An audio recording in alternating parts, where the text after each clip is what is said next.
Target killing में 2 चीनी बाशिंदे मारे गए। चाइना एम्बेसी का पाकिस्तान में मौजूद चीनी। कोई तो मुझे सॉलिड रीजन दे कि ये नॉन मुस्लिम्स को क्यों मारना चाह रहे हैं। इन टेररिस्ट के दिमाग में चल क्या रहा है? पर क्यों? क्या करना है आपको जानकर? और आपको क्या लगता है कि हर बात का कोई सॉलिड रीजन होगा? ये सिर्फ पाकिस्तान में नहीं हो रहा। और पता नहीं इन सब के पीछे क्या कॉन्स्पिरेसी है। तो क्या करूं राहील? तुम्हारे लिए ये सब कह देना कितना आसान है कि ये सब कॉन्स्पिरेसी है। कोई हम गैर मुस्लिम से पूछे कि इस मुल्क में रहना कितना मुश्किल है, कब कौन हमें मजहब के नाम पे आके मार के चला जाए, तुम्हें नहीं पता। इस मुल्क में रहना इतना आसान नहीं है। फिर तो मेरे ख्याल में आपको कुछ अरसे के लिए चाइना वापस चले जाना चाहिए। बस यही जवाब रह गया है। कुछ और नहीं बचा डिफेंड करने को तो कह दिया मुल्क छोड़ के चले जाओ। जी आप अपनी हालत देखें, इस कदर नफरत आ गई आपके अंदर।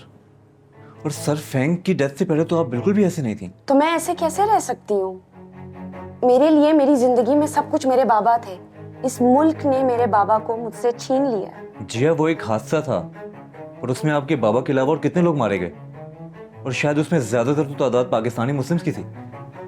जिया दहशतगर्दी का कोई मजहब नहीं होता, लेकिन आपको शायद चाइना वापस चले जाना चाहिए। कुछ अरसे के लिए सही, लेकिन आप एक ब्रेक ले लें।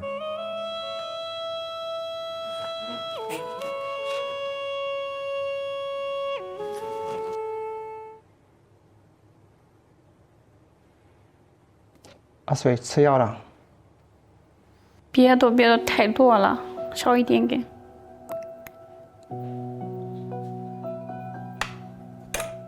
喝点什么？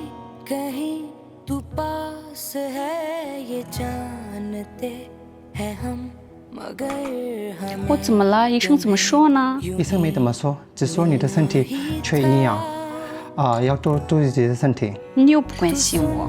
रहा मुझे 阿水，等你的病治好了，我们一起去巴基斯坦。我答应你，如果我康复的话，我们一辈子住在一起。谢谢老公。 爸爸，爸爸，你看我的妈妈。水，怎么了？我快点。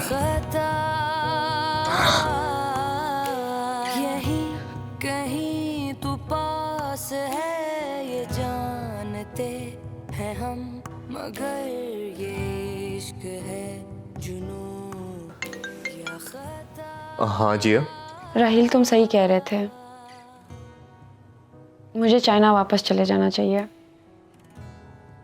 अच्छा ठीक है, कितने दिनों के लिए? शायद हमेशा के लिए। सर जिया परमानेंटली चाइना शिफ्ट हो रही हैं। हमेशा के लिए चाइना शिफ्ट हो रही? तुमसे किसने कहा? सर जिया ने खुद। और मैंने वजह जानने की कोशिश की, मगर कुछ खास समझ नहीं आई कि आखिर वो क्यों जा रही है। बड़ी अजीब सी बात है कि इतना बड़ा फैसला जिया ने कर लिया और हमें बताया तक नहीं।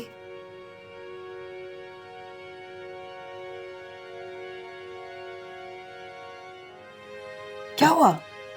नहीं, मैं लेट हो जाऊंगा, इंपॉर्टेंट मीटिंग है। ऑफिस जाके नाश्ता कर लूं। नाश्ता तो करके जाएंगे। Take care. इन्हें क्या हुआ? I have no idea. उसे कभी एहसास नहीं होने दिया कि फ्रैंक इस दुनिया में नहीं रहा। हर पल हर लम्हे उसे अपने साथ रखा, कदम कदम पे उसको रहनुमाई की। अगर उसको कोई शिकायत थी तो मुझसे बात करती, अपने आप ही फैसला कर लिया उसने। ये क्या बात हुई कि मैं बाहर जा रही हूं और कहीं और से मुझे पता चलता? मैंने हर फैसले में उसे अपने साथ रखा और उसने कितना अहम फैसला मुझे बताए बगैर कर लिया। फ्रैंक अपनी सबसे कीमती चीज मेरे सुपुर्द करके गया था, अपनी बेटी। क्या जवाब दूंगा मैं उसे कि उससे किया हुआ वादा मैं पूरा नहीं कर सका? आप बहुत अच्छे हैं। आप और बाबा में कोई फर्क नहीं है। काश तुम्हारा बाबा फैंग अभी जिंदा होता, लेकिन सब नहीं जाना है। मैंने उससे बहुत कुछ सीखा। उससे ये भी सीखा कि हमेशा अपने दिल की सुनो, किसी को अच्छा लगे बुरा लगे, तुम सिर्फ अपने दिल की बात मानो। I wish you all the best. जहां रहो खुश रहो। All the best. क्योंकि मैं ग्रीन हूं।